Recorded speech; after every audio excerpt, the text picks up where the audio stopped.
I'm Andrew Lisignoli. Just remember, Andrew, the last name is big. And I'm from Trees of Corrales. I'm now the official ambassador. And I just love that title. Can't spell it. And then this is Aaron Lamb, who's also, go ahead and introduce yourself. I'm Aaron Lamb with Trees of Corrales. Oh, there's the mics there. I've met quite a few, and I'm glad everybody showed up. This is great. I have taken over for Andrew, and I am your guys' sales rep here in New Mexico. And we're going to talk tonight, about what was termed appropriate plants for New Mexico. And there's a reason that word appropriate's there.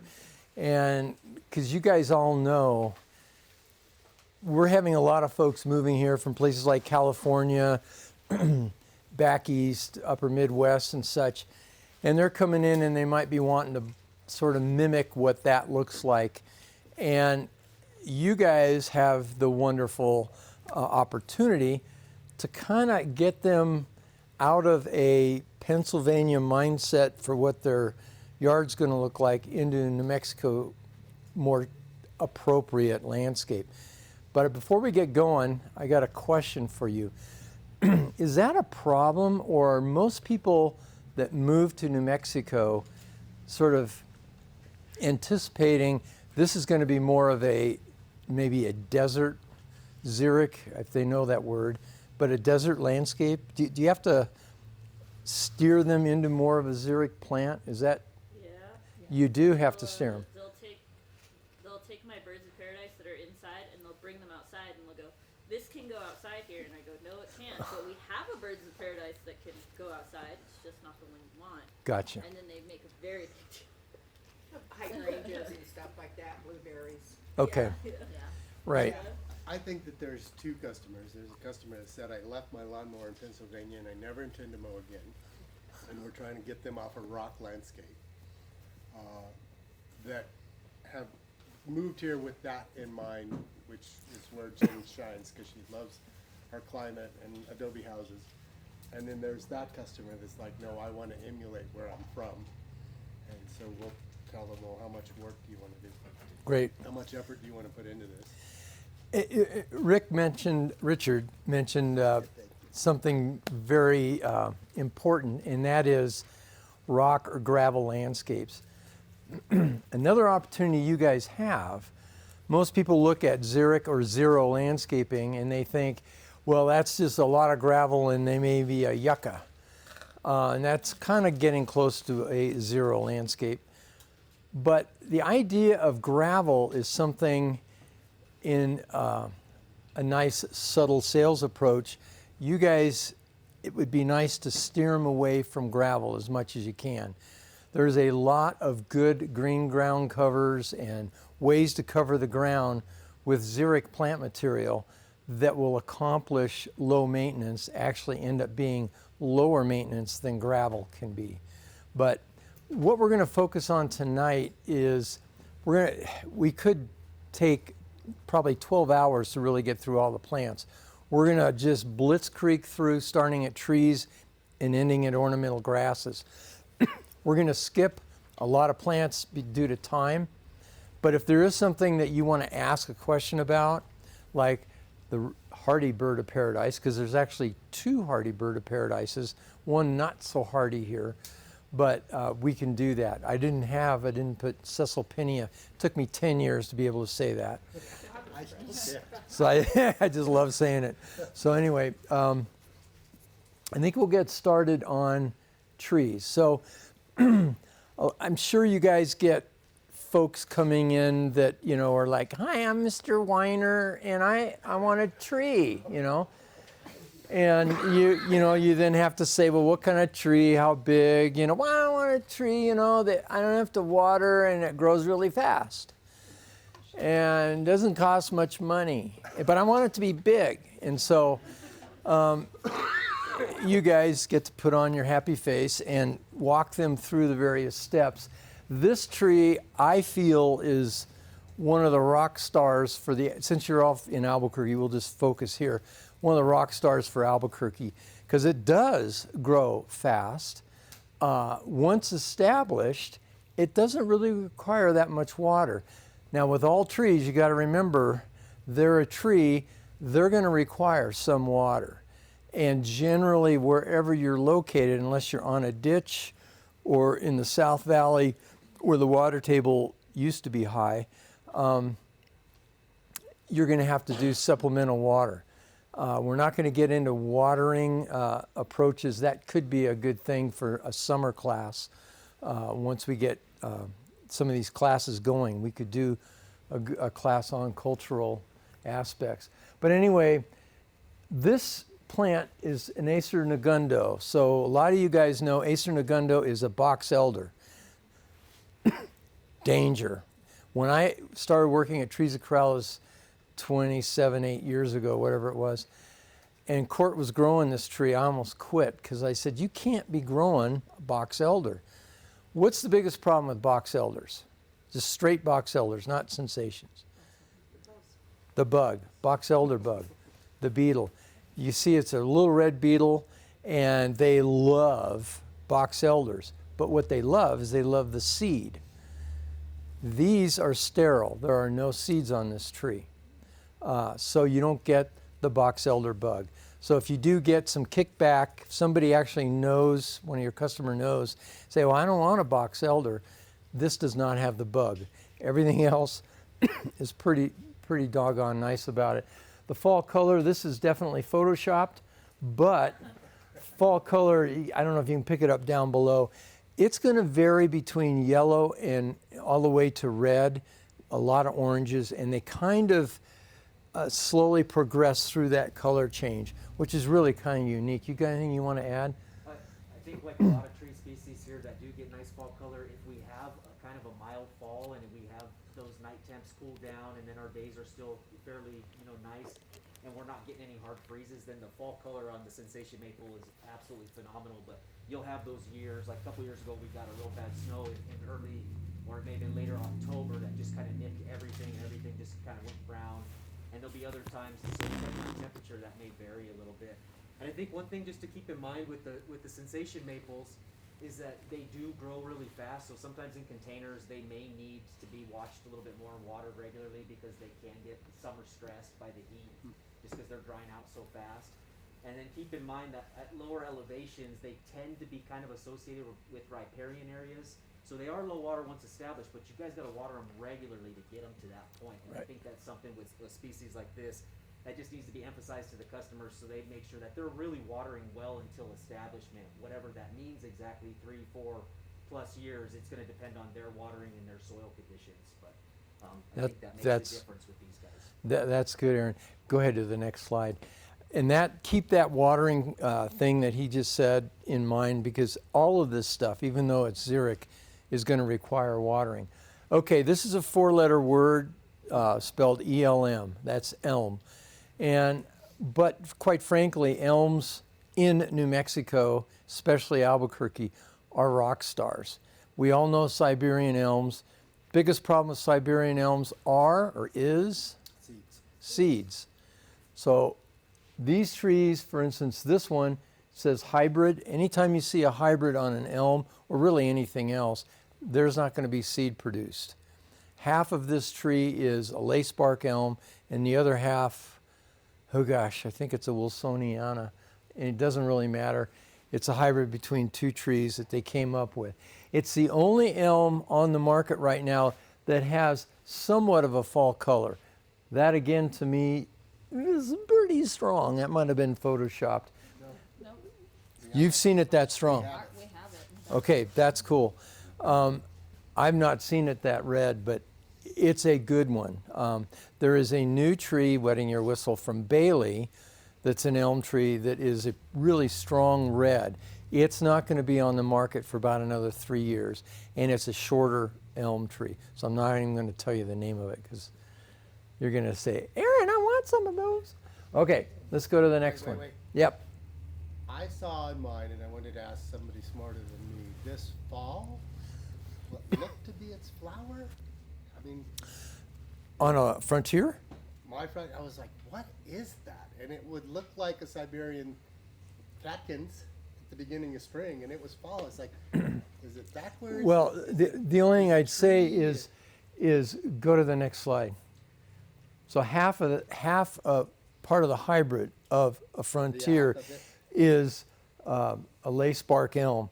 They bloom in the fall, That's what this tree. so that might That's what it's. be showing a little bit of that. I mean, But it its wasn't- seed's going to be sterile. But Yeah, yeah. it was cool. I was just like, it threw me because it was fall. I was like, what is that? So lace bark elm is another really good elm. All three of these we've talked about so far are fast growing and don't require a lot of water after they're established. So, but the neat thing about lace bark, you want to make sure you get, there is an alley, but you want to get alley 2. Alleys have just straight alley, which very few people have anymore, have bad crotch angles. This one doesn't. Anything you want to add on this? So with the LE2, it's also one of the names you may see associated with it is I think Emmer2 is that's correct. Yeah. It has a little bit of a different shape than just the true species, and so it has more of a refined form. So it's kind of a little bit of a nicer specimen tree to put in the landscape. They're tough as nails, just like the non-native Siberian elms. These Chinese elms are really, really good choices.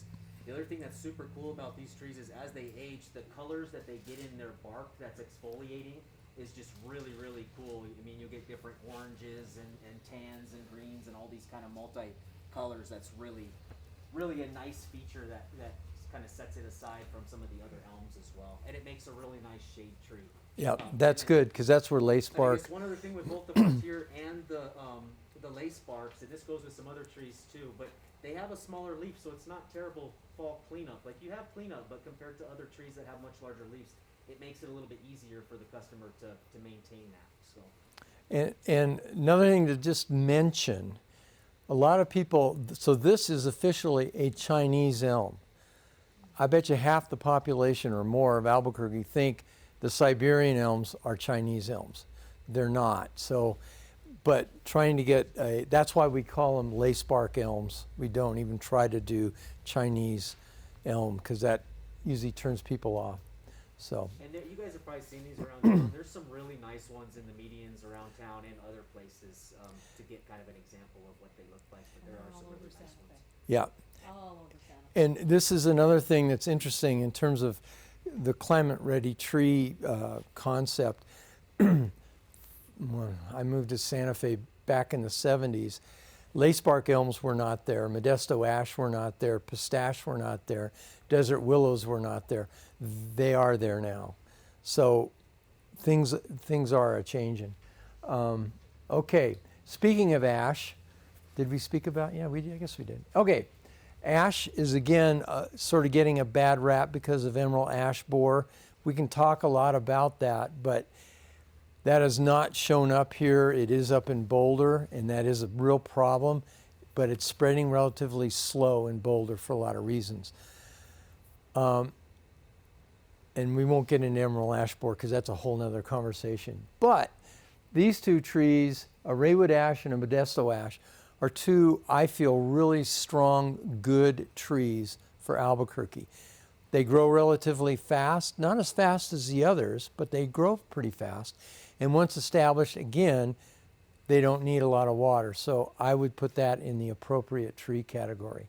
Do you want to say something on this? I think these are a good kind of like medium-sized tree, maybe medium small, depending on how you're categorizing it. But they're all over town. They make good shade trees. A lot of customers, if they're looking for an ash, you kind of have a selection between a yellow foliage color and that really nice deep kind of burgundy or maroonish color, which is a little bit different than other trees that are out there with the Raywood. The Modesto is a male selection of the velvet ash or the Arizona ash, so it's technically a cultivar, but it is a native selection. Arizona ash, velvet ash are native here in New Mexico, so that might be something if you have people that are interested in that is something you could talk to them about. Raywood ash are from other parts of the world, but they do very, very well here. Yeah, do you guys get a lot of questions on pollen? Do you get many people coming in going, oh my gosh, I get real allergic in the spring to trees? Yeah. So you do get some, Nobody knows it's shade trees. Okay. They all are worried, phobic of junipers, cypress. Nobody knows that the shade tree is the problem. That cottonwoods and ash are some of our worst pollen. Nobody knows that. But the cool thing, just about pollen, real quick side trip here. Mulberries are really a bad culprit. I think you can actually sell mulberries here because you're in the county. But the city of Albuquerque has banned it. We call it the sneeze ordinance because of pollen. Mulberries will actually produce pollen along with male upright junipers for at least 4 weeks, sometimes 5.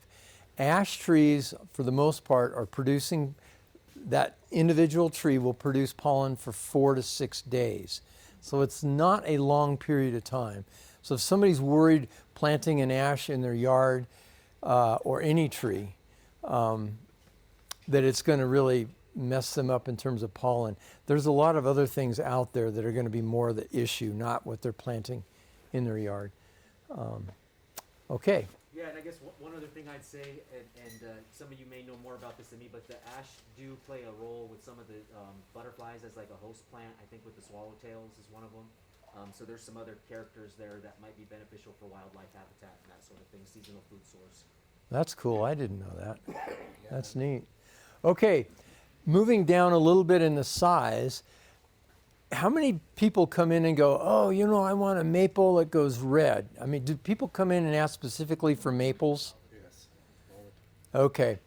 Now, back at the very first tree we looked at, Acer negundo, that actually is a maple. That's why we use the term sensation maple. Acer is genus for maples. And it was real interesting. Last weekend up in Santa Fe, there was a class put on by Extension about how to extract maple syrup from maples in New Mexico. Isn't that amazing? I'm sorry. I'm just going to, Vermont. yeah. You are not getting the same. No, just go to Costco, they got great price on their maple syrup. I'm with you. It was like, oh man, that's going to hurt the tree. Okay. Acer grandinentatum actually is our native maple. Grows up in the Manzanos up here and actually elsewhere in New Mexico. Acer grandinentatum is actually a western sugar maple. So it does, this was the tree they were focusing on to get maple syrup from. But it was, and they got maple syrup. But anyway, this tree actually was developed at New Mexico State University. We found there's a few issues with, and I don't want to get into big detail, but these trees are actually grafted to eastern sugar maples, and there was a graft incompatibility with it, but all the trees being sold going forward have gone through what's called a stress test. So if you've heard about this graft incompatibility, the stress test that is, we administer it, and Schmidt is telling us they are too. They've gone through that stress test.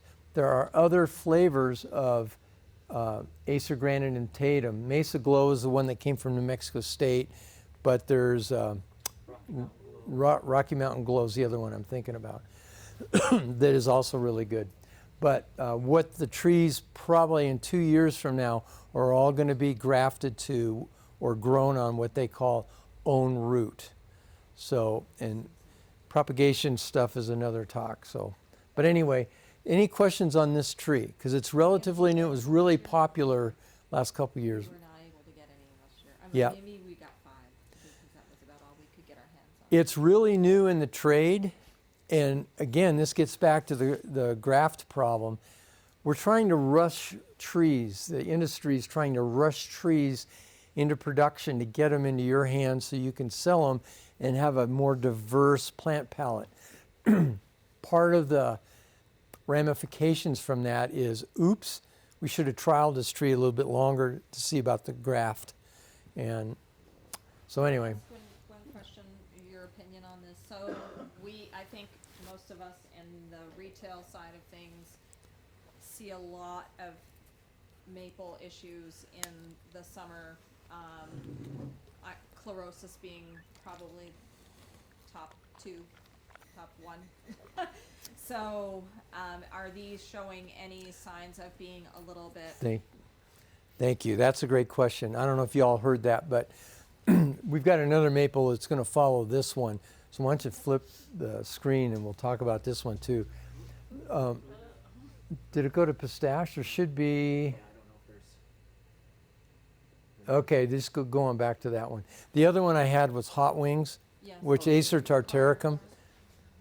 Oh, there it And is. that's a quote unquote vine maple, right? Like a It's not a shrubby, well. as opposed to. Okay, let's get into that, but I'll get your first question first. This is a good question. Chlorosis is the biggest issue with maples, and that's basically because maples want an acid soil to pick up all the traces it needs, so it gets chlorosis on the top. Both the tartaricum and the truncatums and granidentatus can handle higher pHs, so they don't get the chlorosis issues. At the farm, we don't have to treat these like we do. We do grow, well, we used to grow autumn blaze. We've dropped that because of chlorosis. We have gone to a red point maple, which, quite frankly, is not showing issues with chlorosis. It's not as, these are really good. Red point might have some problems with it. Have you guys heard of red point? You guys, I think at Plant World have had them. Comparatively. Yeah. Yeah. Yeah. It's we started, when we trialed some trees at the farm 10 years ago, Courtney says, I want to plant some red maples out there. And I said, what? And he goes, yeah, it's called red point. And I go, don't waste your time. Well, they turned out to really be rock stars. Did way better than autumn blaze maple. But these two maples, hot wings, the reason they call it hot wings is because the samara, or the seed that shows up in the summertime, is a red. This is not photoshopped. It's really strong red, and contrasting to the green leaf, it really looks good. You got anything you want to add? With the maples, I think that granidentatum is probably very appropriate for here in terms of being a native, and especially the Mesa Glow being developed at New Mexico State. The red points have done phenomenal. Keep in mind that when we're growing something like this through Trees of Corrales, it's out in those fields in Corrales, and we do have drips on them when we're not able to flood, but it's going through that cycle of flood irrigation. So we're not having the issues with those trees out there in the fields. Now, being in containers in a nursery setting, it's a little bit different. And depending on your soils and your customer soils, it's going to be a little bit different too. But with that said, if your customers are watering properly to get things established, they should have very good success with all three of those that we just showed. And we do see the chlorosis in the autumn blaze out there. And so so far so good. Myself, I planted a red point and a Mesa Glow this last year to kind of see what's happening with them. Both are doing great right now. I think something that was kind of unique and interesting is the red point kind of goes into a little bit of an orangish type fall color at the very end of its time before it drops its leaves. And the Mesa Glow actually came on with its fall color after at least my red point had completely defoliated. We had gotten a little windstorm or something that pushed it off, but the timing was a little different, and honestly it was kind of cool because you get like this full show of color and all that, and then you get a second show of color with another specimen in your yard. So you can imagine when you have a significant sized tree, it's really nice. I'm going to just mention something about the sizes on here, and I think, Andrew, you can say yes or no on this. Andrew has probably adjusted a few of the sizes here just based off of his perception here in New Mexico. A lot of times with what you'll see from other parts of the country, or like what, say, J. Frank Schmidt may have on their identification features on their descriptions of their trees and plants, probably in New Mexico, they're not going to get quite that big. There's a chance if it's a true native and it's in an ideal situation, yeah, it can get that big, but generally they may just be a little bit smaller than what the actual size is saying on some of those tags. So just kind of keep that in mind, and that really plays into our conditions that we're working with here. So Andrew, you put the sizes. Yeah. So these are your slides. Yeah. Because that's what I was like, well, that's not the same. So you Yep. adjusted that for New Mexico. Right. Yeah. value. Go ahead to the next slide. Aaron just brought up something really important because you guys are going to have customers coming in going or looking on the phone when you're trying to tell them, hey, I want a Chinese pistache and it's going to get, it says here, it could get 40 feet tall. But well, not here. And, you know, again, put on your nice sales smile and gently, politely tell them, you're wrong. And, you know, because pretty much, and I don't know how you guys feel, but you can almost look at whatever size is given on the internet, even in J. Frank Schmidt, which we really hold at high esteem. You can knock off 30% of whatever it is, and that's probably going to be what it is. And you guys have all seen, for instance, Chinese pistache, you guys have all seen that in different locations. The biggest one I've ever seen is 30 feet. Most of the ones I see are 20 feet. And they've been planted in Albuquerque for, goodness, way back in the 80s they were being planted. So they're old enough for the most part. Has anybody seen pistache bigger than 30 feet? No, not really. Yeah, I haven't either. I consider that a medium-sized tree, which for most happy homeowners, that's the size lot they've got, or even smaller. So I want to catch my breath if you want to talk about pistache for a while. I think it's kind of going to fall color on the pistache, which everybody notices and really loves. A year like this last year, the fall color was absolutely phenomenal. It really just, it extended forever. And I saw colors in pistache this year that I didn't really know that pistache would necessarily get. And it was just because of that you know, time period and the longevity of that color change was allowed to happen. And so I think that's really cool. It's really hard, and Andrew might be able to chime in on this. We don't know what's male and female on these until they're much older, so you don't know that you're going to get a female. The berries are really pretty in the winter. They can add a lot of character, but some people may not like that, and so that would be an issue you're dealing with.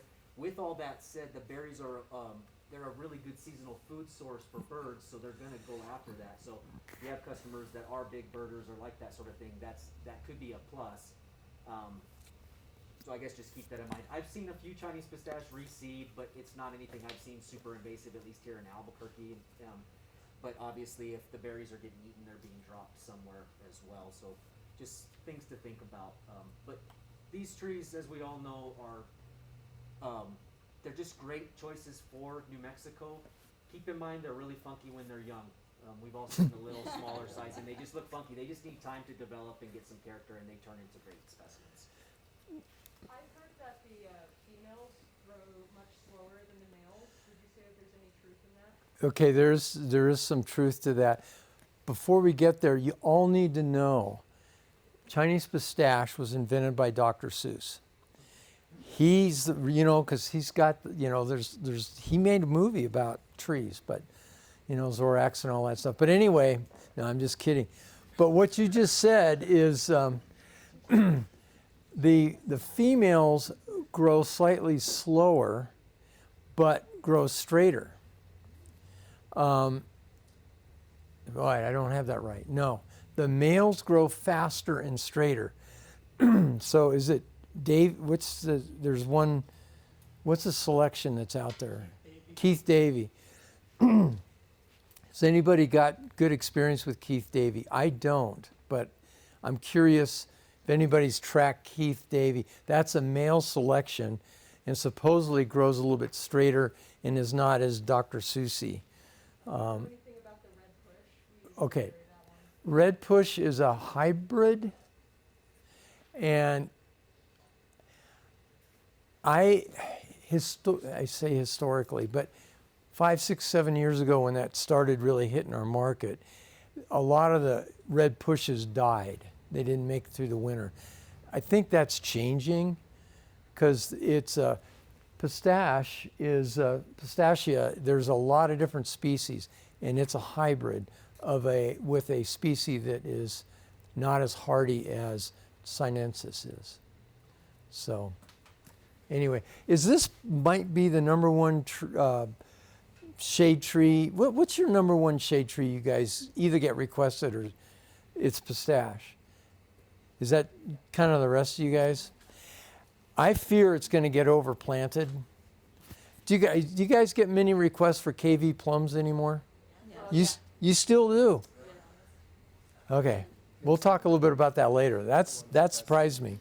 You know, with the pistachio, you guys have all seen this, but the fall color varies significantly, so it's really hard to tell a customer if they're not seeing it in fall color exactly what that fall color is going to be. So that's something. It's like if they want it to be orange, then they really should probably select an individual when it's in fall color. With that said, you guys probably rarely have them when it's fall color because you've already sold through them at that point. So There is, and this would be, if you guys are liking these classes, this is the first time these are put on by our chapter, the New Mexico chapter of the Colorado Nursery Association. It's weird, we've got to team up with them, but we're pretty small, third world state down here. We don't have a lot of people, so we have to sort of team up with them. But these classes, this is the third one we've had, and it's great to see this many people here. We're talking about maybe doing some more of these in the summer. And some of the topics we can talk about, if it interests you, is what makes a tree turn color? Because it has a lot to do with the nutritional components that are up in the foliage, and we can talk about that kind of stuff, but not tonight. I just don't have time. But that's, to me, I love talking about this stuff. Anyway. Ornamental and flowering trees. So we've moved on from the bigger canopy stuff into smaller stuff. Another question for you guys. Most of the happy homeowners that come in, are their lots sort of smaller? Yes. So you're really having to go with smaller trees. So that really moves us into ornamental trees. We've got, this is a red bud. That's a KV plum. And that's a crimson cloud hawthorn, and that's a radiant crabapple. Okay, let's keep going. Flowering pears. I used to really be a fan of flowering pears, and I'm sort of slying away from them. Is that a big demand tree? I'm getting yeses and I'm getting nos. It depends on what the customer wants. If they want bees, if they don't want bees, if they want wasps in their yard, if they want the birds, if they don't want the birds. There's a lot of different variables for the customers I get of if they want the flowering pear or not. Okay. The one complaint I get is the smell. Yeah. The smell. Yeah, The flower. the flowers don't smell good. Which it's like narcissus. Some people say cat pee, some people like it. I'm blessed with, this doesn't work well. It's great when you're a young father and, anyway. We don't need to go there. But anyway, I didn't know these things have a fragrance. Anyway, there's a lot of different selections of flowering pears. I just wanted to bring these up. The one that I think, see, they got different shapes. This is capital. We're growing javelin in the field, which is, really upright columnar variety. they get about this wide. And that's, special shapes. I don't know how you guys arrange your tree beds, but a suggestion might be what I consider special shapes for those real unique spots. If you have narrow trees, uprights, those kind of things. There are some pears that you can get. Capital. Chanticleer actually is a fairly narrow pear.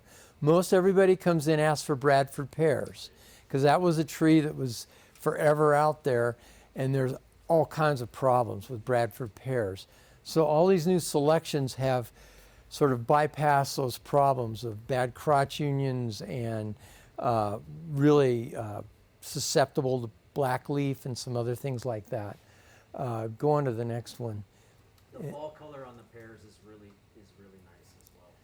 This one, to me, is the rock star, and I don't know if we're growing much of these in 15s, but if you can get a hold of Autumn Blaze pears, it is more of a rounded pear, doesn't get as big as some of the other pears, but what's beautiful about the Autumn Blaze pear, we grow this one if you do sell B&B, so Plant World, you guys would have these.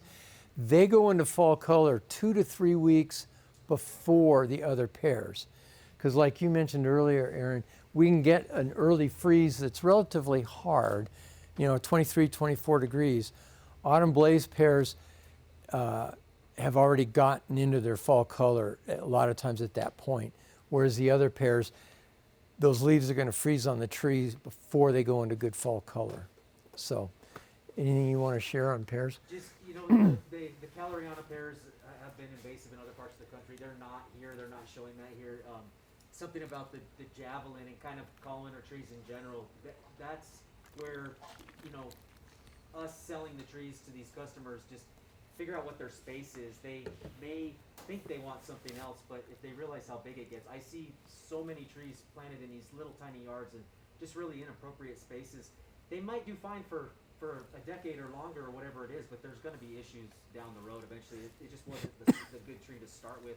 The javelin is really just a kind of a neat bit of information. It has a very big fruit on it, kind of like an Asian pear size, like a small Asian pear.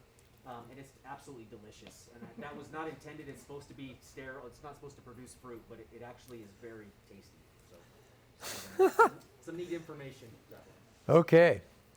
Now, I have no idea why we've stuck with crab apples. I think we should be calling them flowering apples. We got flowering plums, flowering cherries, flowering peaches. We got flowering pears. And poor apples get stuck with crab apple. And I mean, what customer, I'll buy a crab. It's not good marketing. Calling them flowering apples kind of gets you somewhere. Now, there's some good things about most of the flowering apples that are on the market today. Their fruit, if it's a spring snow, it's fruitless. These others over here, they do produce fruit, but it's called persistent fruit. They stay on the tree. They persist on the tree. They're about the size of a raisin when they dry up. The beautiful thing about this, and you can tell the happy homeowner that this is going to be spreading the love throughout the neighborhood, because the birds will come and eat that persistent fruit and then go deposit it somewhere in the neighborhood. And you never know, it could be a Johnny Appleseed kind of thing, and up will come a flowering apple.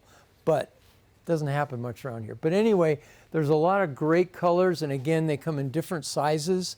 We're going to talk, I think in here I've got some others, but so these are pretty much on the crab apples, flowering apples. They pretty much have, most of them are on the pinks. There's double pink and single pinks. Go ahead. And Aaron said, we should talk about purple leaf trees, because there's a bunch of different purple leaf trees. This gets back to purple leaf plums. In my bias, I don't like purple leaf plums, but Courtney keeps saying, but we keep selling out of purple leaf plums. And, they do perform here, and they've performed here for a long time. This happens to be a Crater Vesuvius, which I think of all the purple leaf plums, we used to grow Newports. That's more rounded, slightly hardier. But if you want to chime in on purples. In terms of the foliage, how long lived are purple leaf plums? I think that's one of the issues that we might see in terms of their decline in some of the landscape. You do see some older individuals that don't look as good. I feel like some of the crab apples may hold up for, in terms of having a longer lifespan and really looking good. With that said, it's probably also a maintenance issue, where you're seeing a lot of these problems were in landscapes that were done by medians or parking lots and things like that, and they just haven't been properly taken care of over time. That's true. But What do you think Peach about tree the one, royal too. raindrops? Yeah. Okay, royal raindrops, and I thought I put a slide on here, but maybe I didn't. But yeah, so there's some purple leaf crab apples, and so there might be some other varieties out there that would be decent replacements for the purple leaf plum.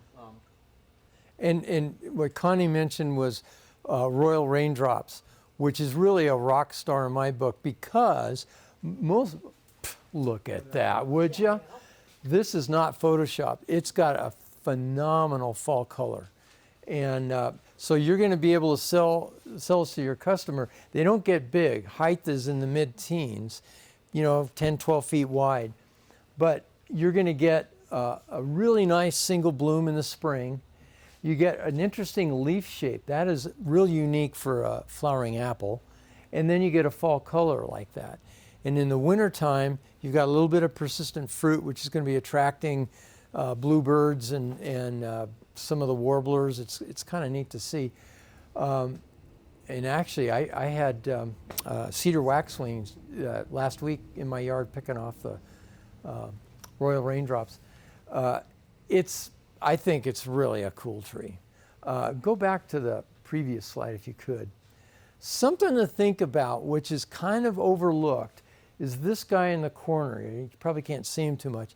That's a Canada red chokecherry. And they're going to be more bushy. They're going to sucker, and there's some issues like that with them. But it's a pretty tough tree. It comes out green and then goes to a nice purple color. But it's a really hardy, tough tree. We're getting away from some of the trees that we started with that once established still need water, but not big time water. A lot of these ornamentals, you're going to, they're a tree that are going to require watering, supplemental watering throughout their life. Yeah, the Canada Reds, if you have a nice tree form, so if your customers have that, they can prune out the suckering down low pretty easy. Whereas we also have them available in like a multi-trunk form, and so then that's what you expect from that habit. But you can still create a really cool multi-trunk and kind of just keep it cleaned out, which is the same idea that you have to do with vitex and desert willow and species like that as well with the multi-trunk situation. And the fruit on the Purus virginiana, the true species Canada Red, it is edible. People here in New Mexico make wine out of it, and I think other areas jams and jellies and stuff, but really good to be a good seasonal food source for birds. Okay, we already visited on this. So red buds, that's probably another one that you guys is pretty hot in the spring. When they bloom, they're phenomenal. There's a lot of different flavors. I'm really sold on Oklahoma red buds. We have and I know, Jason, you would always ask me, do you have any Oklahoma red? They grow really slow. So a number 15, if you can find a number 15 or a number 10 from somebody, that plant is probably 8 to 9 years old. Where most the red buds that you can get, the other ones are closer to 4 or 5 years old. This is an interesting thing. Have you guys heard of the tree farm north of Denver? This is a big, huge retail garden center. Basically services Boulder, Colorado. They do not sell their containerized trees by the size of the container. So it's not a number 15 or a number 10 or number 25. He sells it by the age of the tree. Because people come in and go, hey, I want a 15-gallon Oklahoma redbud. And you say, well, this is the price. You go, well, I can get it, which they can't, but at Home Depot for half that price. Why should I buy it from you? So if they come in and say, I want a 15-gallon Oklahoma redbud, and you say, well, I have an 8-year Oklahoma redbud, and it's $300. And they'll go, 8 years? $300? That's a deal. I'll tip you. I mean, he's made this into an art form, and it works. I don't know if you bump into a lot of those kind of conversations when you're trying to sell plant material, but anyway, it's a thought. What makes an Oklahoma redbud special? There's another one that is called pink pom-pom. If you can get that, Schmidt grows that. That's a straight, Oklahoma redbud is a hybrid between eastern redbud and Texas redbud. Pink pom-pom is straight eastern redbud. But what makes those two trees really unique and really special for Albuquerque? It's their waxy leaf coating. This is a regular eastern redbud, and that's a waxy. It's kind of hard to tell in this light. That's a waxy coating, which really makes it more xeric and makes that tree really special. But it's very difficult to get larger Oklahoma redbuds. I mean, in Plant World, you guys probably, I know you carry them, but it's hard to get them. Yeah, they sell Yeah, and they're good. They're going to move right out, and that's the difference in the bloom. Traditional red bud color in Oklahoma, or a pink pom pom. Yeah, the Mexican redbud will do well here. Also, it has kind of a wavy leaf margin, but still has that glossier leaf, and so that's, kind of plays into them being adapted for our environment and really doing well. This is a new tree out of South Dakota, actually South Dakota State. If any of you guys are going to go to Think Trees, we got a professor from there that's going to talk about trees and some other stuff. But this tree came from there. We've been growing pink flares maybe 8 years. It's flowering cherries. That's problematic in terms of chlorosis as well, like the maples. This does not go through chlorosis. It also can handle our light intensity. You guys probably know this, but it's good to reiterate. New Mexico, especially eastern New Mexico, is the 4th highest light intensity on the planet. So when the sun is beating down on plants, it's beating down on plants. So finding plants that can handle that, along with all the other things that we grace them with, so live here in New Mexico, light intensity is a big one. Thanks for coming. So this guy's relatively new out there. Schmidt brought this on, so you can pretty much get it from Schmidt. We're growing it in number 15s. Good fall color, nice bloom, good sized green leaf. So now let's move into some other stuff. Large shrubs, or is a desert willow a tree? We are starting, you're going to probably see it from Trees of Corrales, probably fall of 23. We're going to actually have tree-formed desert willows, and they'll be bubbas. So what makes Bubba so special? The name. Gosh, I mean, Bubba's awesome name. Anyway, sort of talking a little bit about the biggest problem with desert willows for the most part, or the biggest pushback you get, is seeds. Back in the day, I used to go up to Cochiti because there was a naturalized stand of desert willows up there, and that's where we got our seed source from. And my goodness, all those plants just produced all kinds of seed. And that's a big problem with desert willows.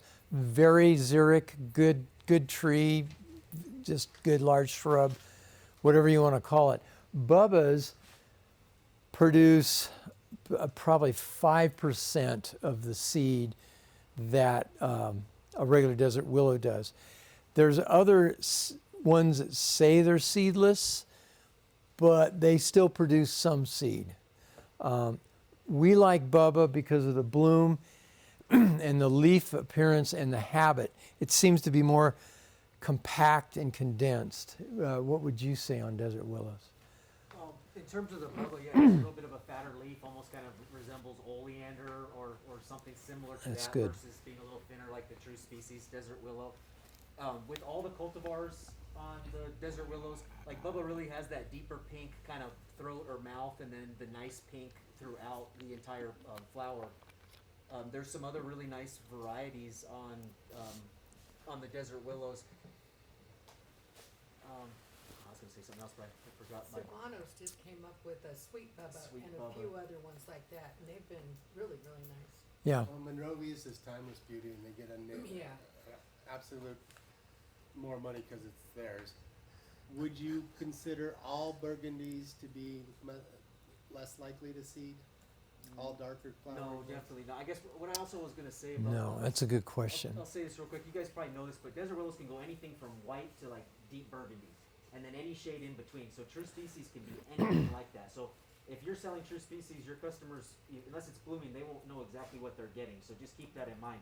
Whereas the cultivars are gonna be what those flowers are representing there. I don't know if we have a lot of information on this, but I think the true species may be a little bit more cold tolerant than some of these cultivars. That's a good So question. if someone really wants to push up into Santa Fe or places like that, you may want to direct them more towards true species. I don't know if we really Well, have the science behind that. What we're finding, and it's all what's the term? It's not science. It's anyway. It's just talk. But the bubbas we've been selling up into Santa Fe, they've all seemed to be making it. But you're right. Straight species, without a doubt, is going up north. They're planting those in Pueblo now. So it's pretty wild. Okay. We're going to start blowing through plants here a little bit quicker. This one, I think, is undersold in our market, in most all markets. Forestiera, New Mexico olive or privet, awesome plant, male or female, and you don't know until it's about number 15s, you start maybe seeing some seed on them. But good habitat, nice fall color. This plant can go wet. It can be in real wet areas. It can be in dry areas. It can be against hot walls. It can be in shade. I think it's a great one. You can prune it up and make it look really nice against the wall and put a light on it. Yeah, it's extremely versatile. You can do so many different things. If you had a smaller individual and it was like a single trunk, you could create a really cool little like single trunk tree out of it. I've seen those in the landscapes. If they're like native down in the bosque, they will root in from their stalks if they hit soil and get covered by leaf litter and that sort of thing. So just something to be aware of on them. If you have like a field guide, like a New Mexico tree and shrub field guide, like Jack Carter's Guide to Trees and Shrubs in New Mexico or something like that, when they flower in spring, which they flower before the leaves are born on the plant, and it's super earlier, right when the leaves are starting to emerge, you can tell the difference between the male and female flowers, but you definitely need to know what you're looking for. Another plant that we don't have on here, silver buffalo berry, that some of you may be familiar with, also is like that, where the females produce the berries, and you can tell if you look at the flowers, but they're so small and nondescript that it really takes some time to be able to identify those, and there's a short window to do that if you want to try to tag male and female selections in your nursery. Okay, we're going to start making up some ground. Appropriate shrubs. I'm just going to name some of these, and we won't go into much detail, but I really think Rosa Sharon is another thing that's undersold. You can get that as tree form or as a multi-stem. This is Felugia, Apache plume. Down here, rabbit brush, chamisa, ericomeria, whatever you want to call it. This one, way underused, fern bush. I want to show off now, Camabatiaria millefolium. Isn't that cool? Anyway, it's not considered an evergreen, but it starts producing leaves. Leaves come out right about Valentine's Day, and it's pretty much keeps its foliage on to Thanksgiving. So you got maybe 2 months, 2.5 months where it doesn't have a green leaf on it. This is the bloom in the spring, way underutilized. It'll get up to this size, really good for screening and that kind of stuff. Lilac, actually you establish a lilac, that is a fairly xeric plant. And I think that's a buddleia. So we'll keep going. Meet the sumacs. So I think this genus as well is underutilized, and we're going to talk about 4 of them. This right here is regular 3-leaf sumac, and this is autumn amber. You guys familiar with autumn amber? It's very low growing. The ones I got at my house, they've been there in this real sandy area, probably 5 years. They're about that tall, and they're 8 feet wide.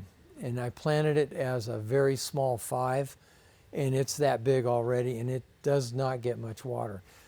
Fall color on these guys, it looks like that. They do actually have a berry, which is kind of neat. So we can go to the next 2, and Aaron can talk about these 2. Seasonal food source for these, and the berries are edible as well. Some people call them lemonade berry. They're kind of interesting, but they are edible and were used by Native Americans traditionally. I'll let you cover these 2. So these 2 here, the grow low. So grow low is also going to go wide like autumn amber, like 6 to 8 wide, but it's going to get a little bit taller These are used very commonly in the medians. They don't grow super fast, and it may be, at least what you see here in the medians and in parking lots, it's probably a water issue. I think that some of them could look better and grow a bit faster with the proper maintenance, but they all get really phenomenal color.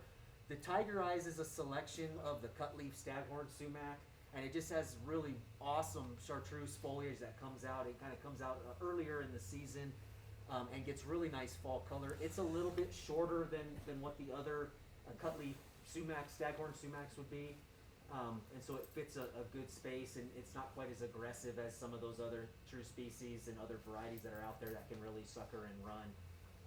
But yeah, the fall color is awesome, And even the summer color, summer color, yeah, it's kind of that lime green. gorgeous. Yeah, you really contrast colors off of stuff, you know, with the chartreuse colors and dark foliage and then the darker greens, and you've got a lot to work with there. And the texture is really nice on it too. Okay, the mahoganies, Cercocarpus. We get to use 4 different ones here. Mountain, hairy, curleaf, and little leaf. Sounds like Three Stooges, except there's 4 of them. But anyway, mountain mahogany, that one actually does drop its leaves. The other 3, for the most part, are evergreen. The hairy, if you hike up in the foothills up here, most of those are hairy, which is Cercocarpus breviflorus. That's this guy. It's kind of hard to tell what the leaves are looking like, but the leaf on the hairy and the mountain is a little larger, broader, and they look very similar. Same thing with the curleaf and the little leaf. Curleaf is a little bit broader, little leaf is a little narrower. Back in 2011, when we had that bad freeze, everybody lost their rosemaries. Folks said, hey, let's plant little leaf, because the leaf looks very similar to rosemary. Very tough. All 4 of these are extremely tough plants and very appropriate. Yeah, the little leaf has a cool little red flower. It's really small on it, but it adds a lot of interest at that time of year. And then Andrew was mentioning the hairy mountain mahoganies are all through the sandias. The mountain mahoganies are also up there, and where their ranges overlap, like a lot of species that are similar genus, they can potentially hybridize and cross. And so those 2 are difficult to tell apart, and I think depending on different growing conditions, the leaf may look really similar, and there may be some confusion sometimes, but I think for the average person, you know, either one's a great selection. They're not really going to know the difference between the 2 necessarily. So Okay, Russian sage. My goodness. Long story. I don't know if you guys know about the Cheyenne Experiment Station, but we'll talk about that next summer. That's an amazing place up in Wyoming. That's where this plant was actually selected from, and it happened to be a guy named Dermot Downs, who was in my propagation class at Colorado State. He said, I want to make my fortune on Russian sage. Well, he really didn't make his fortune on it, but he's the one that started and got this into the trade. This is back in the 70s. There's a lot of different selections. There's 2 big problems with Russian sage. What are they? Invasive. What part is invasive? The seed or just they run? They run and the seed. I was gonna say it's everything. It's both. The selections, like Little Spire and Blue Spire, and there's a whole bunch of others, those do not produce seed. So that's one nice thing about that. But they can be invasive. They're great because they bloom all summer, and you should whack them back really hard. If you have a customer and they say, what do I do with this thing? You knock it down to like this. I mean, be brutal. Take it way down, and it'll be that much more really attractive. So let's burn on through. Oh, another thing to look at, this is one way you can tell a difference between Little Spire, which is not that much littler than a Russian sage straight. Little Spire, their leaf is entire for the most part. The other selections, it's got a lot of these undulations. yeah, I've seen this localized where it's spread, and you guys have probably seen it as well with customers. I found one in Bear Canyon Arroyo, and then I had one of the guys from the Department of Natural Resources at Santa Ana found one on their property along the Rio Grande. Other than that, I haven't really heard of many reseeding and being in really random areas. Personally, I'm surprised by that, by how cold hardy and how tough this plant is. But anyways, it is a really, really tough one. I think some of us with true species either tend to love it or hate it. But it is a really, really durable and tough plant and does bloom forever. Okay, Hesperaloes, red yuccas, not a true yucca, but we use the name red yucca. You guys probably know there's a lot of different selections coming out now. I think this plant is a real winner for Albuquerque. It really is, and this has got a good future, I think.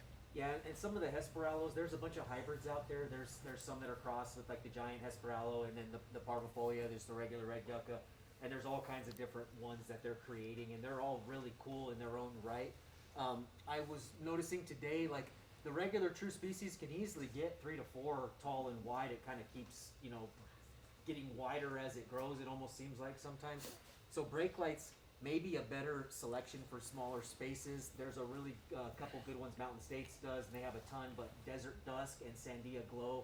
Desert Dusk is like a maroon flower. Sandia Glow is a really nice, vibrant, bright red. Great names for us to sell to our customers here in this area in terms of being a coin's name. Those are a little bit smaller, more compact, and I saw tons of beargrass and sotols and regular red yuccas and all this stuff that they're planted between the street and the sidewalk, and they have to hack those back constantly. It's just not the appropriate place for those plants. They look good when they were first planted, but some of the smaller selections are excellent for putting in that specific locations. Creeping germanders, we're going to move a little bit into fleurs, into perennials. This is really a rock star. Are you guys all familiar with this? I think it's really great. How long has this been in the market? 20 years now, maybe? Yeah, yeah. It's starting to really catch traction, and I think it's a great one. There's a lot of other ground covers, but this is one, just pointing it out.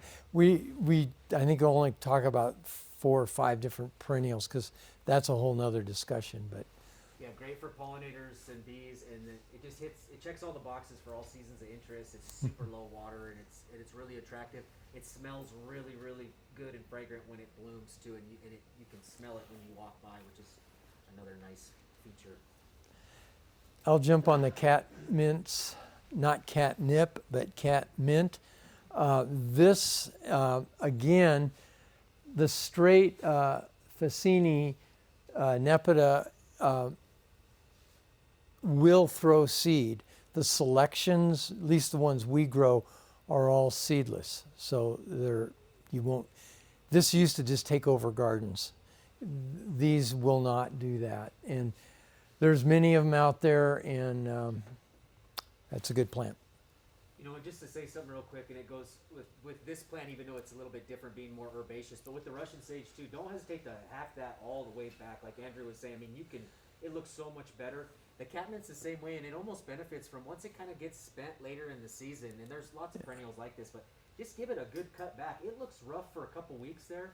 It's amazing though how fast it flushes through, and even just the little rosette formation of the leaves coming back through on there is really, really attractive without any flowers on it. Okay, I want to let you visit on autumn sage, because my voice is leaving me. So the autumn sage, the Salvia gregiis, there's tons of cultivars of these. You guys probably sell a ton of different varieties. Furman's Red and Ultraviolet are both varieties that are a little bit more cold tolerant. We're sending these up into Colorado, into Ruidoso, into places that are a little bit higher elevation, and customers have had good success with them.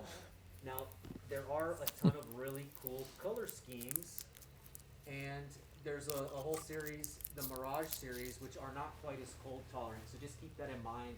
I think they probably are really a zone 7. They may be kind of on that cusp of 6, 7, but they seem to be right there, whereas some of the other ones are probably pushing more like 5, you think, on Furman's Red and Ultraviolet. There's so many great ones out there, and some of them have different habit. The Mirage are a little bit stouter and tighter. They're only going to be about 12, 14 tall, and then about 10 to 12 wide. So you do have a more compact plant, whereas Furman's Red and Ultraviolet are going to get a little bit larger on you over time.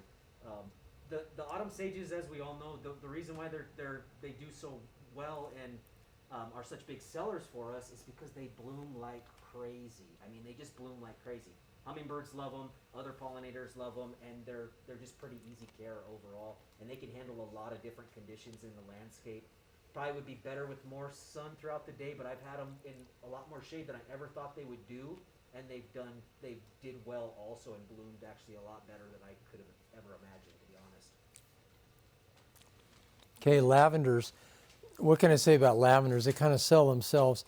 They're kind of tough to keep alive in the garden because people tend to overwater them. I'm not going to get into the culture on them, but we're growing these 5 flavors. Were we going to add a white this year?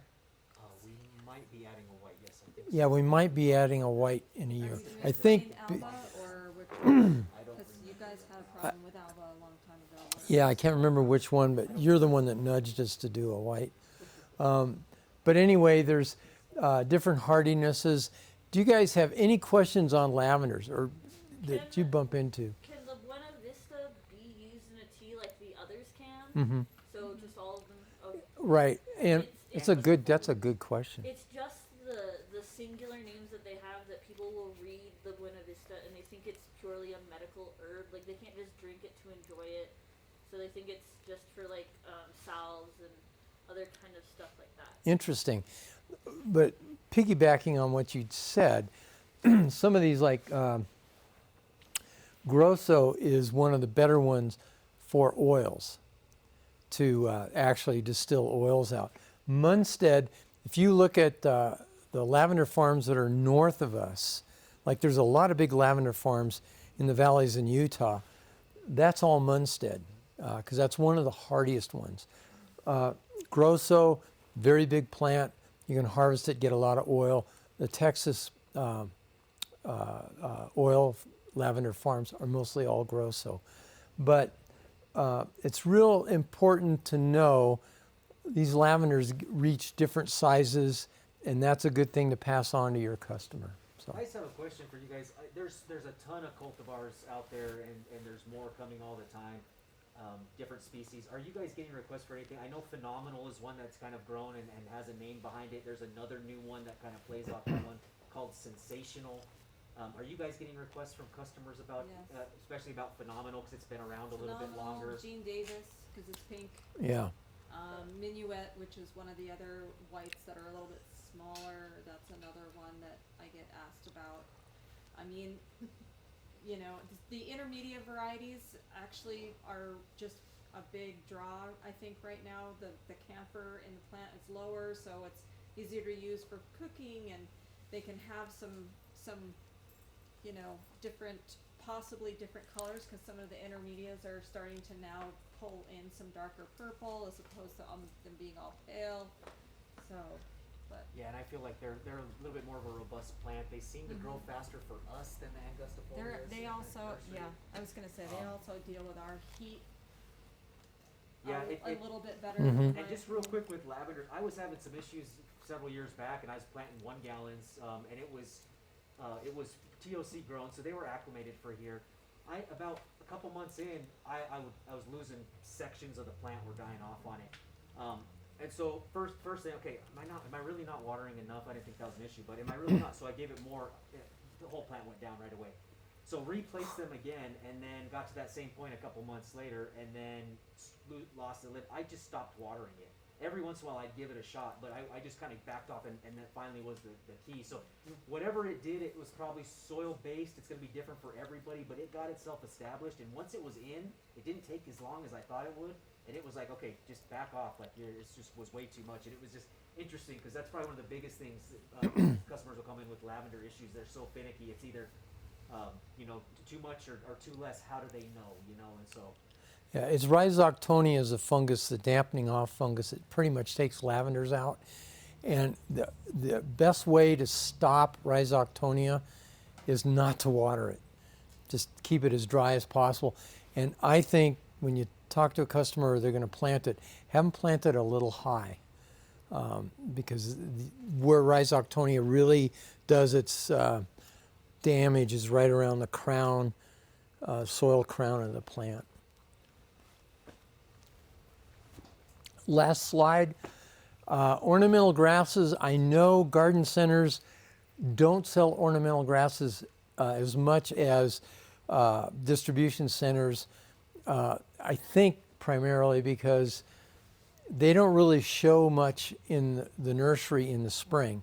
It's more of a summer and fall thing, but these seem to be the rock stars in Albuquerque. And just checking with you guys, Carl Forrester, which goes into bloom early and keeps that seed head, and it's really attractive, stays narrow. Elijah Blue Fescue, which just the color of it is really nice. Blonde Ambition, this thing blew me away. When David came up with this, I said, he's going to go nowhere. I think it's the #1 grass sown in the United States right now. Regal Mist. I have an issue with the Regal Mist, and that is, like a lot of other grasses, Muhlenbergias are short-lived grasses. They don't live long. But when these things are alive, which are 5 or 6 years, that color is stunning. It really is. You guys have any other question about grasses? There's a lot of new ones from New Mexico State, Windbreaker, a bunch of others like that. What's your take on maiden grasses in this climate? I like maiden grasses. I think they've fallen a little out of favor because they do require water, a little bit more water than a lot of the other grasses, like the Indian grass, the sorghastrum, and the Sesrinchiums, and all of those. Anyway, I like maiden grass. I mean, do you guys? I mean, there's zebras. There's some real big ones, and there's some short ones. There's quite a few selections of those in the panicums. But we could talk again all day about grasses, and definitely 2 days on perennials. But Yeah, and I think just to finish with grasses, I love grasses. Some of my favorite plants to add to the landscape. The character and the texture and the flow that they have, and leaving the tops on through the winter so you have that winter color and have all that character, they play a role in the landscape that really add to the whole picture. And then way beyond any of that aspect, their benefit for insects, whether it's wintering over or a potential food source like some of the native grasses have for certain butterflies, protection, habitat, seasonal food source for songbirds and other wildlife like that. It goes way beyond just the landscape setting. What you're doing when you're adding grasses to a big mixed landscape is just completing that full kind of picture. And honestly, just the texture alone a lot of the times is just it's enjoyable to just kind of look out and have them in your landscape. So. cool. I think we got last slide, which is the question. So any questions or comments? And if you got a book, please leave. But you don't have to book. So one thing that's good about these kind of meetings, guys, is also just visiting and networking with each other. Some of these guys and I go back decades, and you develop friendships, and that's one thing I like about this industry. You don't make a lot of money, but what you're doing is really good stuff for the community. And I feel everybody I've met in this industry, they're salt of the earth people, and I don't know, I've loved it. But so visit with each other. Thank you very much.